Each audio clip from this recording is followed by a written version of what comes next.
Praise the Lord. யாத்ராகமம் 14ஆம் அதிகாரம் 13வது வசனம்.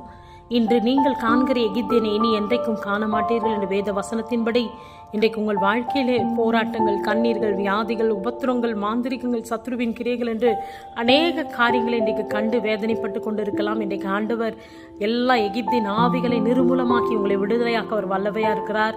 அன்றைக்கு எகிப்தியன் இஸ்ரவேல் ஜனங்களை அடிமைப்படுத்தி வைத்திருந்த அந்த அடிமைத்தன வாழ்வில் இருந்து ஆண்டவர் விடுதலையாக்கி கானானை சுதந்திரிக்க செய்து ஒரு ஜெயம் கொடுத்தது போல இன்றைக்கு உங்களை எந்த சத்ரு, எந்த மாந்திரிகங்கள், எந்த வியாதி, எந்த போராட்டம், எந்த கடன் தொல்லை, எந்த கண்ணீர்கள் உங்களை அடிமைப்படுத்தி வைத்திருக்கிறதோ இன்றைக்கு அந்த அடிமைத்தன ஆவியில் இருந்து, அந்த எகிப்தின் கிரியைகளில் இருந்து ஆண்டவர் முற்றிலும் உங்களை விடுதலையாக்கி இன்றைக்கு உங்களை சாட்சியாய் நிறுத்த போகிறார்.